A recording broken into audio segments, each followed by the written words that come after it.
할렐루야, 조나스입니다. 오늘도 아침이 시작되었습니다. 토요일, 주일, 노는 날은 시간이 참 빨리 가는 것 같아요.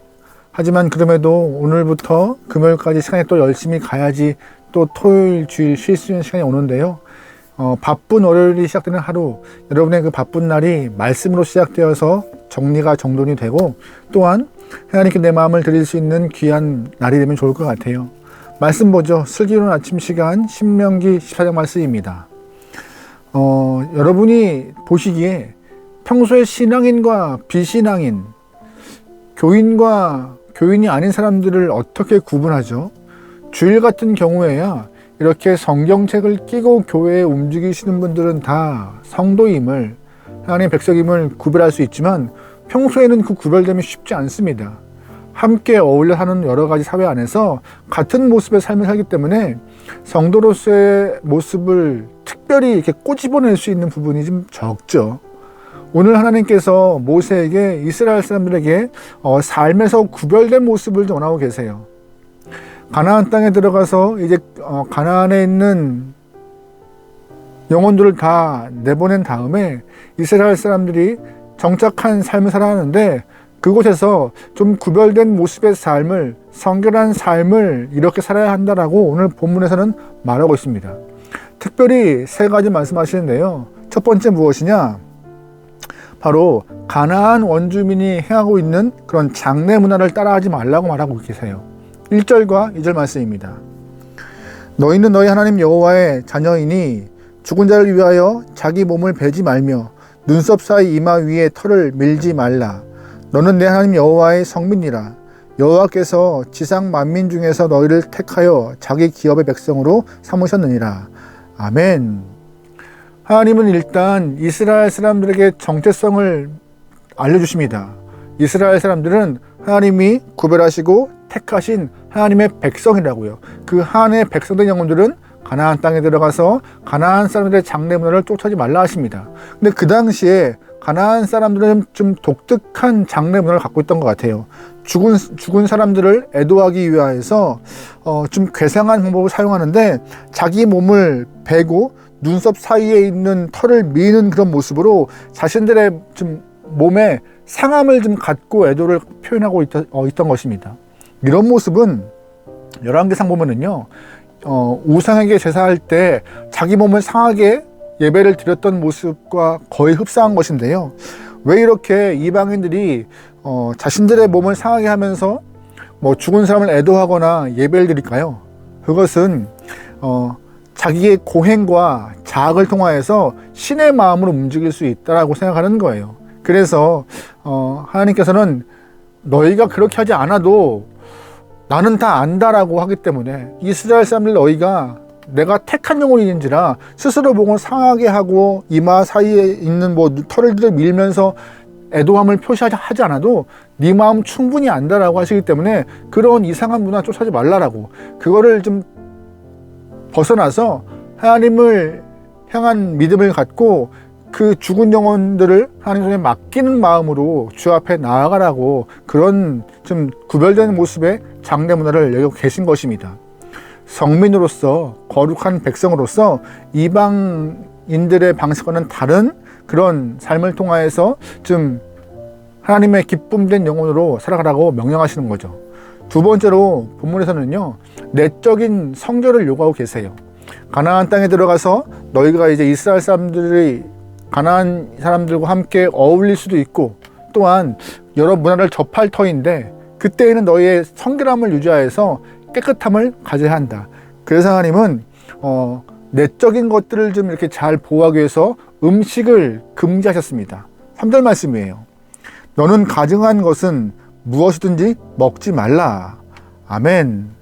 하나님은 하나님 자녀에게 구별된 백성답게 살기 위하여서, 성결을 위하여서 먹는 것을 조심하라고 말씀하고 계세요. 왜냐하면 그 당시에 이방인들은 육류를 섭취할 때 이방 신들에게 제사를 드린 이후에 먹는 습성이 있었거든요. 그래서 혹여나 너희가 먹는 육류가 무차별하게 무분별하게 이방 신들에게 제사를 드린 이후에 또한 섭취하는 것, 그걸 통하여서 너희가 우상을 섬기는, 또한 너희 몸을 거룩하지 못하게 이렇게 방치하는 일을 만들까봐 먹는 것 또한 조심하여서 너의 내적인 영혼의 성결을 지켜내라고 말씀하시는 것입니다. 3절부터 21절까지 먹어라 먹지 말아야 먹어라 먹지 말아라, 이 얘기를 계속하고 계신데요.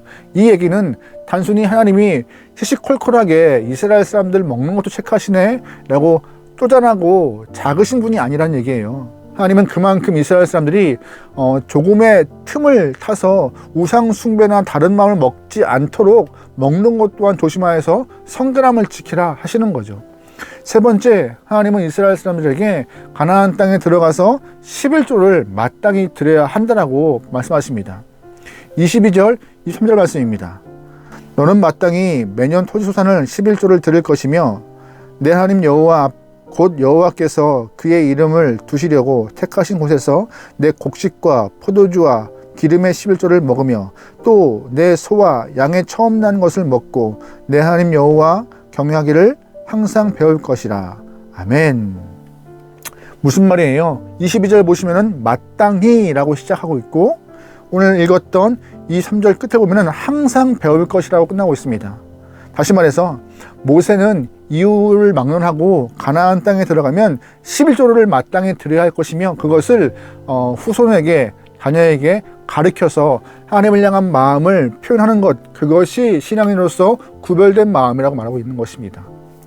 우리가 삶에서 나 자신을 민감하게 하는 문제가 좀 있어요. 어떤 이는 관계성에 민감하기도 하고 어떤 이는 시간에 민감하기도 해요. 그런데 뭐 다양한 것들이 그 외에도 나를 민감하게 하겠지만 뭐니 해도 물질이 나를 가장 민감하게 하는 것 같습니다.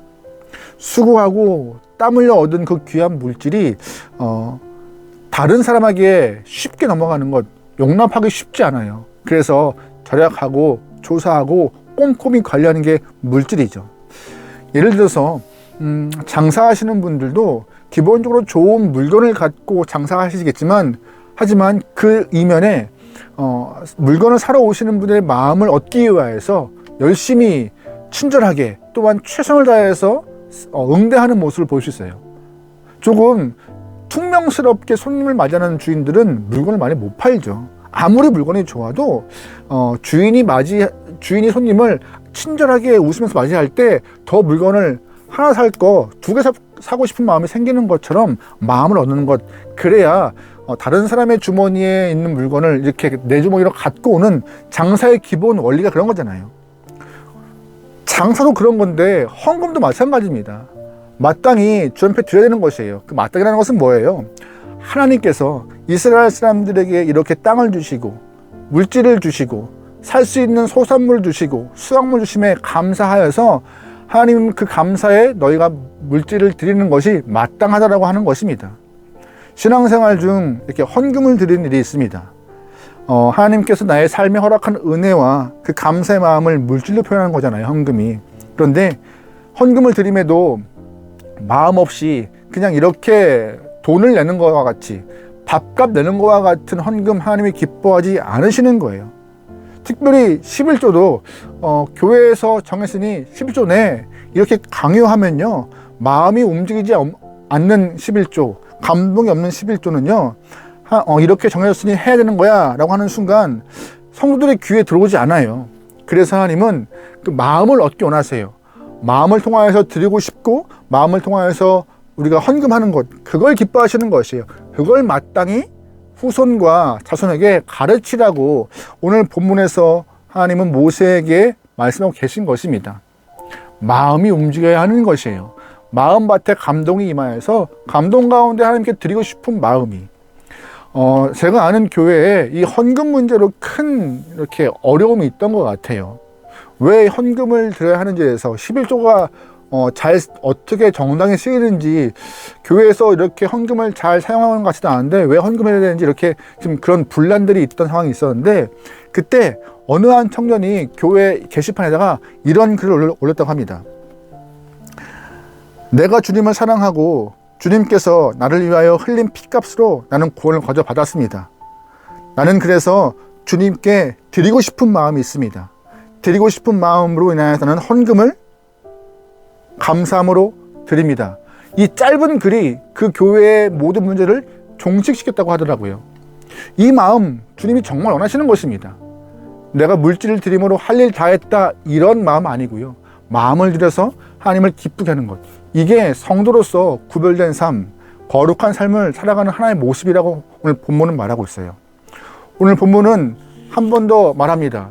너희가 가나안 땅에 들어가면 구별된 성도로서 하나님의 백성으로 살아야 되는데, 첫 번째, 이방 사람들의 문화, 즉 장래 문화 쫓아하지 말고, 두 번째, 너희는 너희의 내적 성결을 지키기 위해서 음식 가려 먹고 그 음식 가려 먹을 통하여서 우상 숭배에 빠지지 않도록 주의하고, 세 번째, 마음을 주 앞에 드려서 그 마음의 표시인 헌금을 주 앞에 고백하여라 라고.